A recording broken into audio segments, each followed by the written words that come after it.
어떤 계기로 이 믿음의 길을 걷는 발걸음을 가지게 되셨습니까?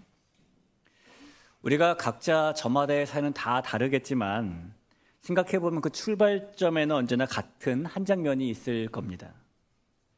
저의 경우를 생각해보면 제 기억 속에서는 초등학교 2학년 때쯤에 새로 이사를 한 동네에서 교회를 나가면서 주일학교를 다니게 되었는데요.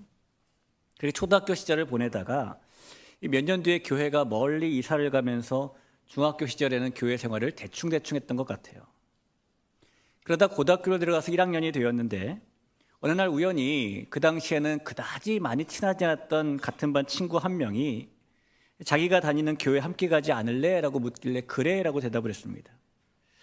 그래? 라고 대답을 하자마자 이 친구가 그 자리에서 그러면 주일날 몇 시에 어디 버스정에서 만나자 라고 약속 시간과 장소를 정해 주었어요. 제가 이렇게 찾아보니까 저희 집에서 버스를 타고 한 40분 정도 가는 데였습니다.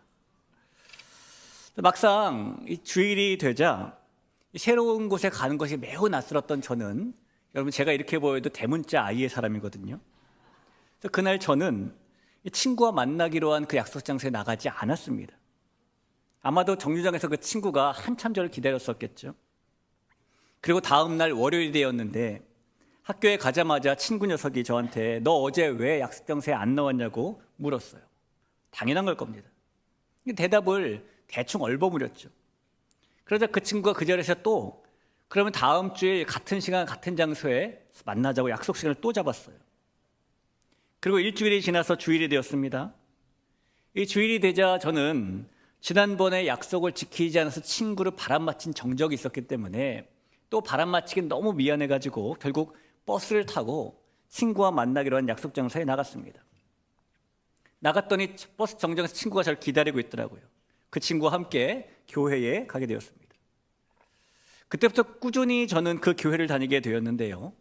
이 매주일 말씀을 듣고 예배를 드리면서 저도 모르는 사이에 예수님이 구주로 믿어지는 그런 만남을 가지게 되었죠. 그러다가 이 삶에서 교회라는 곳이 너무너무 즐거웠던 저는 어떻게 하면 평생 교회에서 살까라는 생각에 목회자의 꿈을 품게 되었고 오늘 이 자리에 있게 되었습니다. 아마 이 자리에 계신 여러분들 중에도 저처럼 누군가의 초대로 믿음의 발걸음을 옮기게 되신 분들이 계실 겁니다. 아니면 여러분들 중에는 부모님과 더불어서 어린 시절부터 자연스럽게 교회에 출입을 하시다가 예수님을 만나고 오늘에 이르게 되신 분도 계실 거예요. 그런데 가만히 보면 그렇게 우리 각자가 믿음의 길을 걷게 된 시작은 다 다를 수 있겠지만은 그 출발점에는 분명히 한 가지 공통점이 있어요. 그 공통점은 바로 우리의 믿음 뒤에는 친구이든 지인이든 가족이든 아니면 길에서 만났던 모르는 사람이든 예수님과 우리와의 만남을 주선해준 누군가가 있었다라는 사실입니다. 우리는 그 누군가를 전도자라고 부릅니다. 지난 2주 동안 우리는 우리가 교회임을 자각하면서 우리가 예배자입니다, 우리가 훈련자입니다라는 고백과 함께 하나님께 나아갔죠. 우리가 첫 주일에 만나봤던 성령 충만한 예배자는 자신의 모든 것을 하나님께 내어드리되 예배를 통해 하나님을 만나는 거룩한 낭비를 하는 사람이었습니다. 그리고 우리가 지난 주일에 만나봤던 은혜에 빚진 훈련자는 예배자가 되어 하나님을 더 알고 싶은 마음이 커진 사람이 그 커진 마음을 하나님을 아는 지식으로 채우기 위해서 자연스럽게 훈련의 자리에 나아가는 사람이었습니다. 그렇다면 여러분, 그렇게 예배자의 자리를 넘어서 훈련자의 자리에 가게 된 사람이 나아갈 다음 자리는 어디일까요? 전 인격적인 예배로 하나님을 만나고 하나님을 아는 지식을 훈련받은 사람이 나아갈 다음 자리는 전도자의 자리입니다.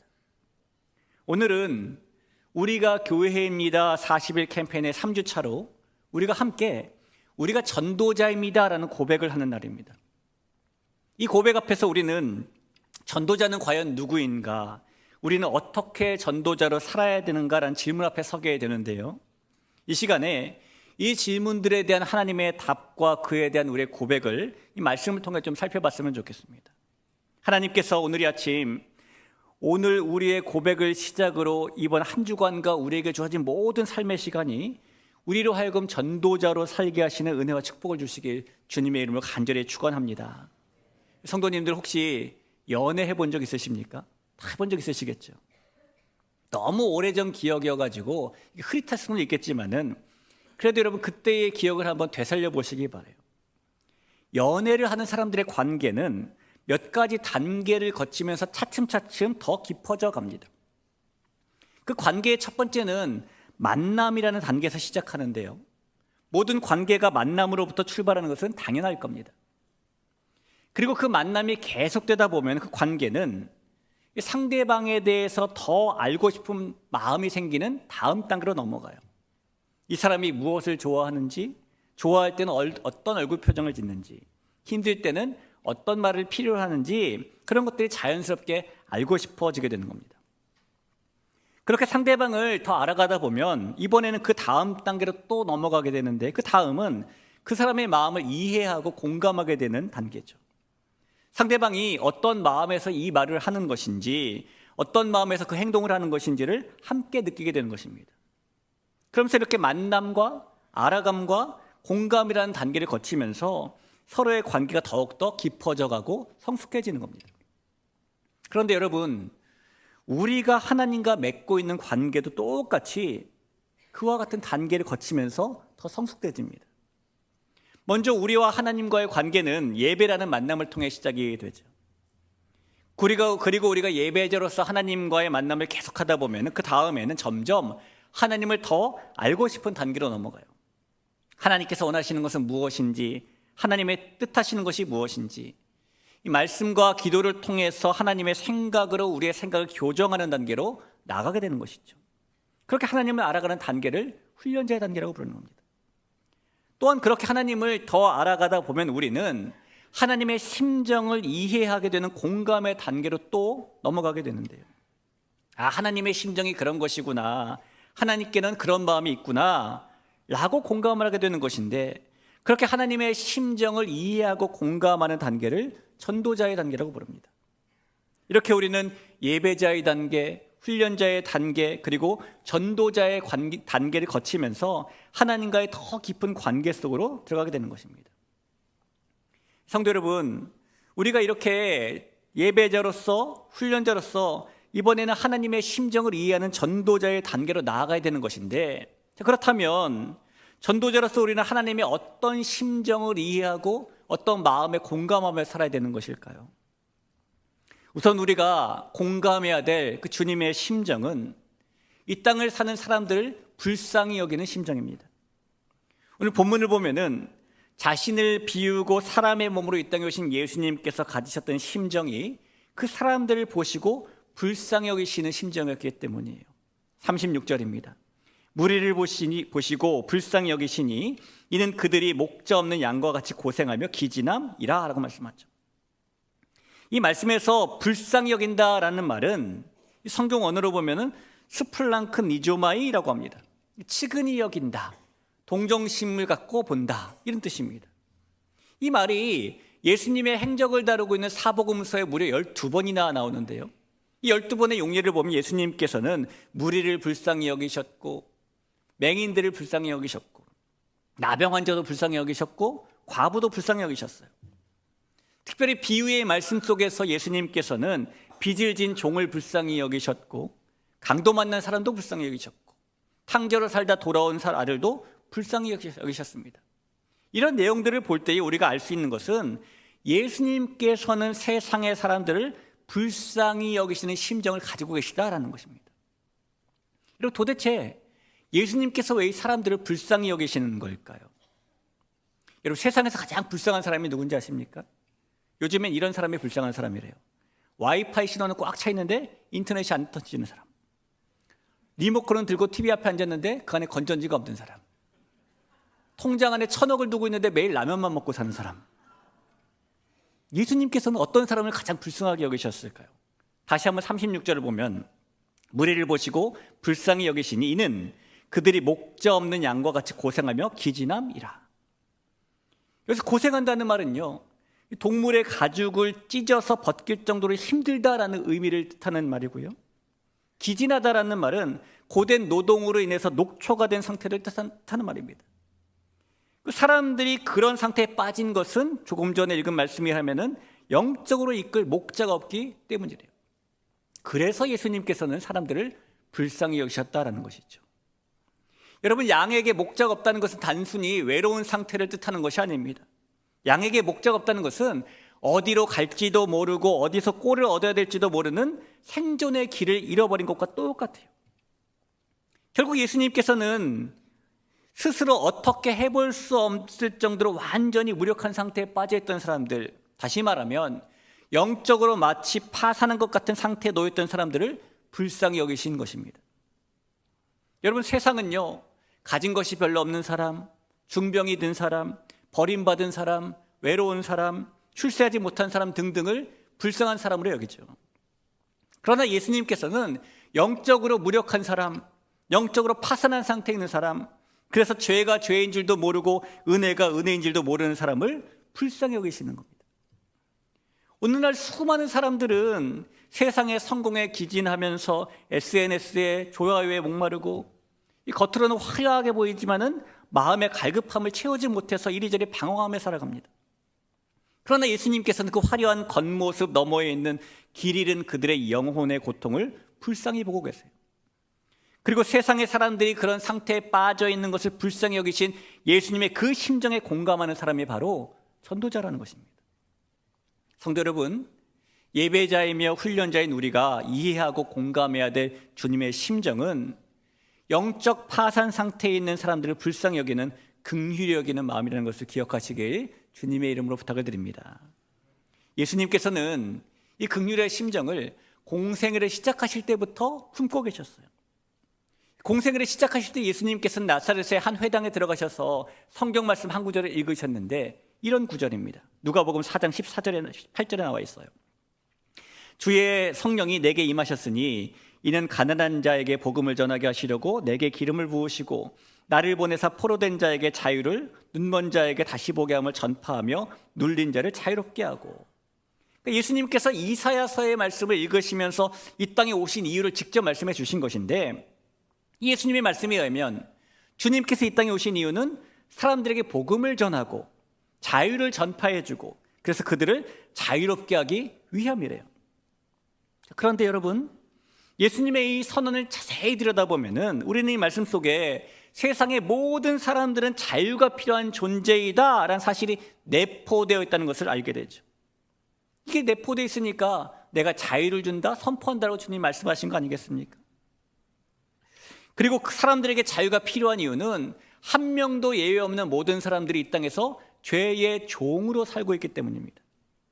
죄로 인해 포로되고 죄로 인해 눈멀고 죄로 인해 눌린 자가 되어버린 사람들의 문제는 아무리 오랜 세월 동안 씨름한다고 해도 그들 스스로의 힘으로는 절대 풀리지 않는 문제이기 때문인 거예요. 그러니 예수님께서 그 사람들을 보실 때에 죄로 인해 영적인 파산 상태가 되어 살아가는 그 사람들을 불쌍히 여기는 심정을 가지지 않으실 수가 없는 것이죠. 또 예수님께서는 그 말씀에 이어지는 말씀에서 이 땅에 오신 이유를 조금 더 자세하게 설명해 주셨는데, 누가복음 4장 19절에 보니까 주의 은혜의 해를 전파하게 하려 하심이라 하였더라라는 말씀이 있습니다. 예수님께서 사람들에게 은혜의 해를 전파하기 위해 이 땅에 오셨다는 거예요. 이 은혜의 해는 구약에서 언급된 희년을 말합니다. 그리고 희년은 율법에 의해서 50년마다 돌아오는 자유가 선포되는 해를 뜻해요. 레위기 25장 10절에 써 있는데요, 너희는 50년째 해를 거룩하게 하여 그 땅에 있는 모든 주민을 위하여 자유를 공포하라. 이 해는 너희에게 희년이니 라고 말합니다.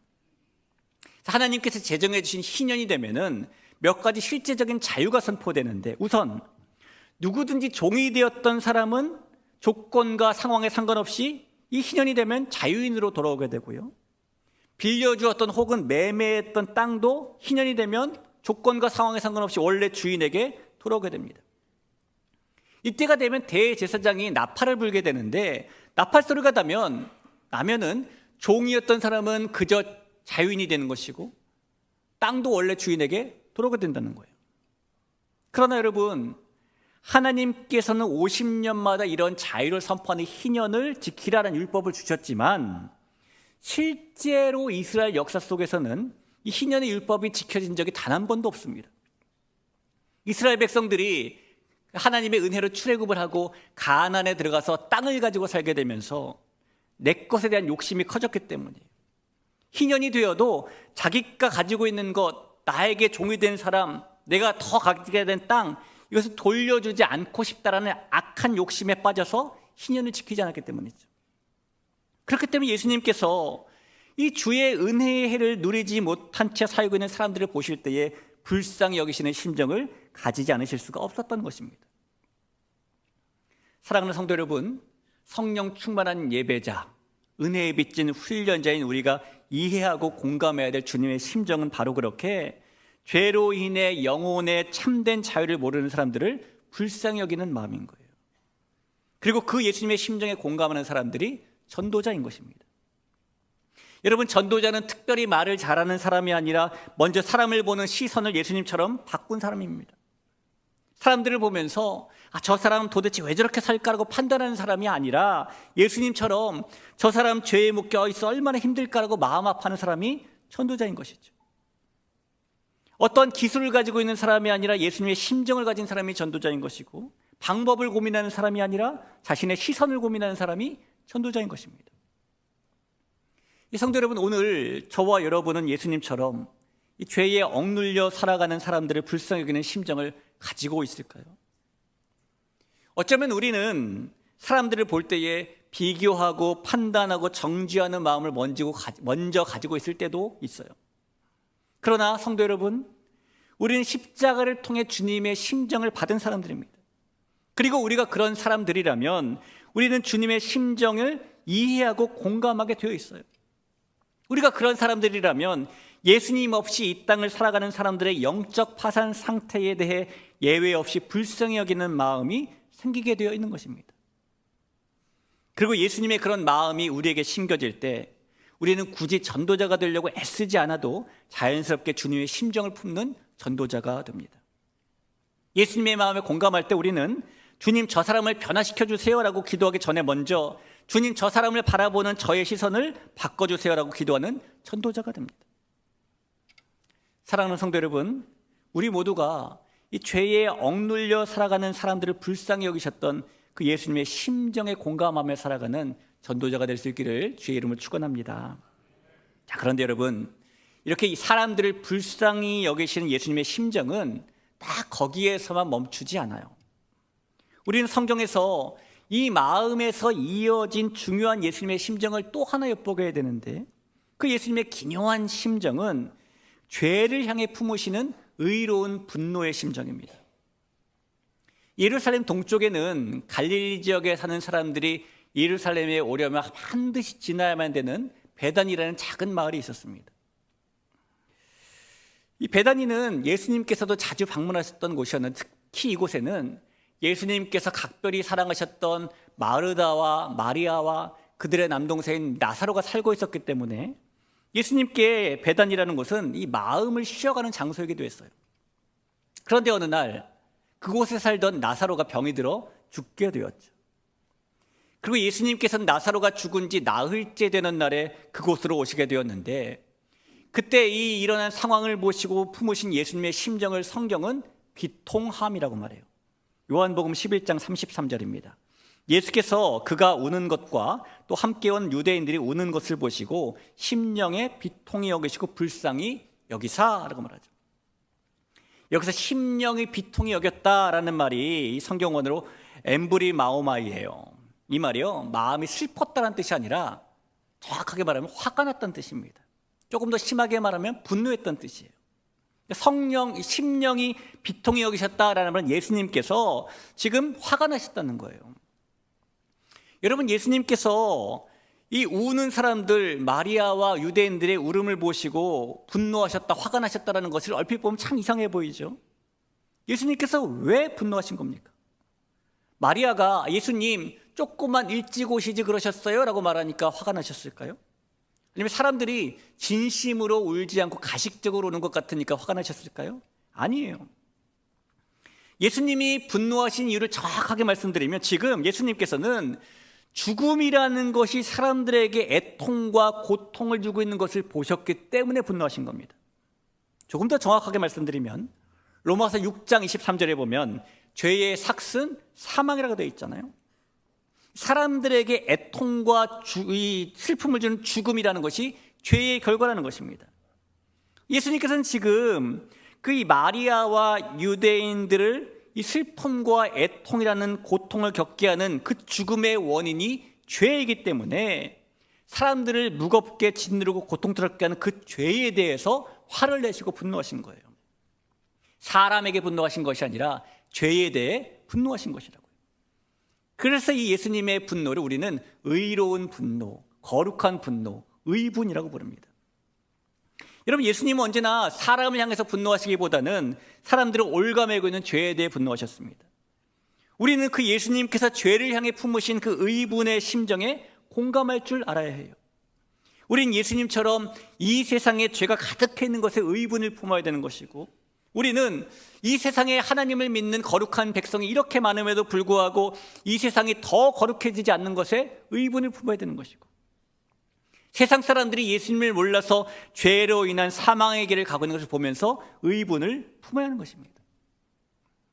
성도 여러분, 예수님께서는 죄를 향해 거룩한 분노를 하셨지만 그 분노 때문에 사람을 밀어내지 않으시고 오히려 그 죄의 자리로 직접 들어가시죠. 심지어 십자가의 자리까지 들어가셔서 죄의 결과인 사망을 홀로 감당하시고 사람들을 그 죄와 사망에서 건져내 주십니다. 그렇다면 그 예수님의 심정을 이해하고 공감하는 우리는 혹시 우리가 이 세상에 가득한 죄와 아픔을 보며 무감각해져 있진 않은지 돌아볼 필요가 있는 것이죠. 예수님을 닮아가는 일에는 그 죄에 대해 거룩한 분노를 품는 것도 포함되기 때문입니다. 그래서 여러분, 우리는 먼저 죄에 대해 타협하지 않기를 결단해야 될 거예요. 우리의 삶 가운데 여전히 당연하게 여기고 있는 죄를 미워해야 되는 것이고, 이 시대가 그 정도는 괜찮다고 말하는 죄 앞에서 하나님의 마음으로 불편해할 줄 아는 성도가 되어야 되는 것이죠. 동시에 우리는 그 죄로 인해 신음하고 있는 사람들 향해서는 예수님처럼 다가가야 됩니다. 우리는 사람들을 향해 정죄가 아니라 회복으로, 외면이 아니라 품음으로, 침묵이 아니라 복음으로 나아가야 되는 것이고, 우리는 우리의 마음이 사람들을 향한 긍휼과 죄를 향한 거룩한 분노를 함께 품는 예수님의 심정으로 가득하게 해달라고 기도해야 되는 것입니다. 그럴 때 하나님께서 우리와 우리의 가정과 우리의 교회를 전도자로 세우셔서 이 죄로 인해 무너진 세상을 다시 살리시는 회복의 역사를 이루시는 줄 믿으시길 간절히 부탁을 드립니다.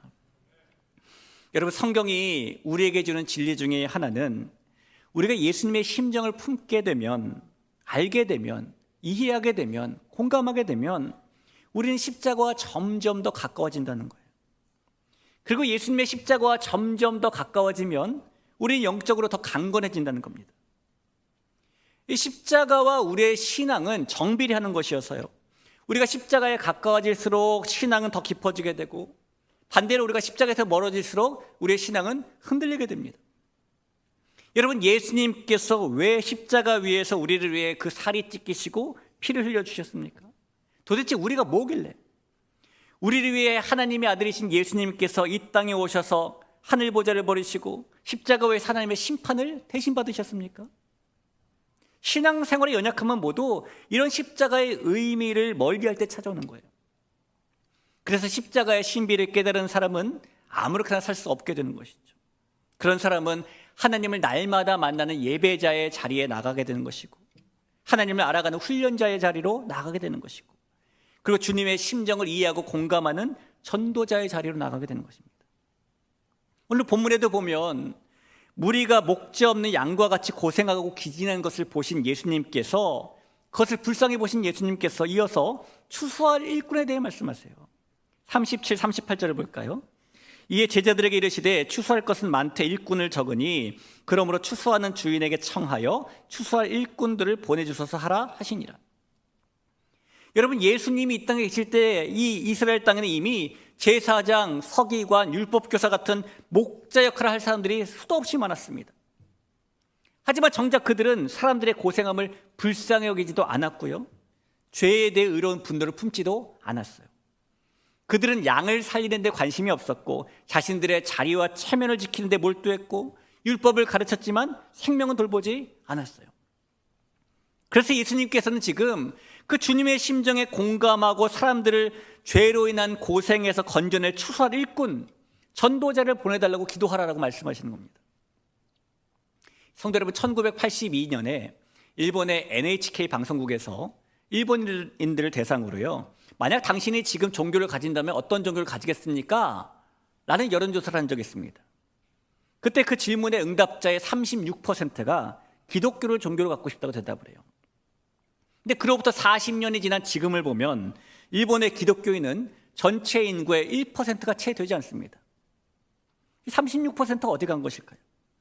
물론 그때 대답했던 사람들이 단지 기독교의 외형적인 면만 보고 응답한 것 때문일 수도 있겠지만, 어쩌면 그 땅에 예수님의 심정을 공감하는 전도자가 없어서 지금의 결과가 나온 것일 수도 있어요. 우리나라는 어떨까요? 이 조사기관에 따라 조금씩 차이가 있지만은 우리나라의 기독교회는 현재 전체 인구의 17%에서 20% 정도가 됩니다. 여러분, 지금으로부터 10년, 20년, 3, 40년이 지나고 나면 이 수치가 어떻게 변할까요? 이 수치가 어떻게 변하느냐는 여기 있는 저와 여러분이 예수님의 심정에 공감하는 전도자가 되느냐, 그렇지 않느냐에 따라 달라지는 겁니다. 만약 우리에게 사람들을 불쌍히 여기는 마음만 있고 죄를 미워하는 마음이 없다면 우리는 세상과 쉽게 타협하게 되겠죠. 반대로 우리에게 죄는 미워하되 사는 마음은 있지만 사람들을 불쌍히 여기는 마음이 없으면 우리는 사람들에게 상처 입히는 존재가 될 겁니다. 그래서 우리는 예수님께서 품으신 이 두 마음에 공감해야 돼요. 그리고 예수님의 그런 심정을 안다면 성령 충만한 예배자인 우리는, 은혜에 빚진 훈련자인 우리는 사람들을 건져내는 전도자가 되어야 하는 것입니다. 죄로 인한 영적 파산의 가장 큰 특징은 그 누구도 자기 힘으로는 도무지 살아갈 수 없는 외통수에 갇히는 것인데, 그 갇힌 길에 있는 사람들에게 벗어날 수 있는 생명의 길을 전하는 전도자가 되어야 되는 것이죠. 여러분, 전도자는 대단한 능력을 가진 전문가가 아닙니다. 전도자는 예수님의 심정을 품고 주님이 가라 하시는 그 밭으로 발걸음을 옮기는 사람이에요. 사랑하는 대길교회의 귀한 성도 여러분, 오늘 하나님께서 이 자리에 있는 저와 여러분에게 이 시대의 죄로 인해 영적으로 고생하고 기진한 상태에 있는 사람들을 예수님처럼 볼 수 있는 안목을 주셨어. 예수님의 심정을 주셨어. 그래서 우리가 추수와 일꾼을 찾으시는 예수님의 마음에 부합된 전도자들, 주님 제가 여기 있습니다, 저를 사용해 주세요라고 응답하는 전도자들이 될 수 있기를 주의 이름으로 간절히 부탁을 드립니다. 이 톨스토이의 단편소설 가운데 세 가지 의문이라는 제목의 단편소설이 있거든요. 이 소설에서 그는 세 가지 질문을 이렇게 던집니다. 이 세상에서 가장 중요한 시간은 언제인가? 이 세상에서 가장 필요한 사람은 누구인가? 이 세상에서 가장 중요한 일은 무엇인가? 그리고 이 물음에 대해 그 소설에서 그는 이렇게 대답을 합니다. 세상에서 가장 중요한 시간은 언제인가? 가장 중요한 시간은 현재다. 세상에서 가장 필요한 사람은 누구인가? 가장 필요한 사람은 현재 내가 만나고 있는 사람이다. 세상에서 가장 중요한 일은 무엇인가? 가장 중요한 일은 현재 내 옆에 있는 이 사람에게 선을 행하는 것이다. 여러분, 우리는 이 말에다가 신앙의 의미를 부여해서 이렇게 대답할 수도 있습니다. 세상에서 가장 중요한 시간은 언제인가? 가장 중요한 시간은 현재 예수님을 만나고 있는 시간이다. 세상에서 가장 필요한 사람은 누구인가? 가장 필요한 사람은 현재 예수님의 심정을 품은 사람이다. 세상에서 가장 중요한 일은 무엇인가? 가장 중요한 일은 현재 내 옆에 있는 사람에게 전도자가 되어주는 일이다. 여러분, 우리가 걸어온 믿음의 길을 돌아보면, 특별히 그 출발점을 생각해보면 분명히 그 시작에는 예수님과 우리와의 만남을 주선해준 우리를 위한 전도자가 있었습니다. 그런 의미에서 우리 모두는 그 전도자에게 빚진 사람들이에요. 여러분, 빚은 반드시 갚아야 되는 것 아닙니까? 그런데 그 빚은 그때 나를 교회로 데려와줘서 고마웠어, 그때 나를 예수님에게 인도해줘서 고마웠어 라고 말하면서 갚아지는 빚이 아니에요. 이 빚은 우리가 또 다른 이에게, 또 다른 누군가에게 전도자가 되어줄 때 비로소 갚아지는 빚입니다. 그래서 우리는 예수님의 마음에 공감하는 전도자가 되어야 돼요. 사랑하는 성도 여러분, 이 전도자는 예수님께 사셨던 그 일을 지금 이 시대에 이어가고 있는 사람이라고 말할 수 있어요. 성령 충만한 예배자는 은혜에 빚진 훈련자가 되고, 은혜에 빚진 훈련자는 땅끝까지 예수님의 심정을 전하는 전도자가 된다는 사실을 믿으시기를 바랍니다. 우리 모두가 십자가의 은혜를 깨달은 사람들로서 그 예수님의 심정을 세상에 전하는 그런 전도자가 될 수 있기를 주의 이름으로 축원합니다.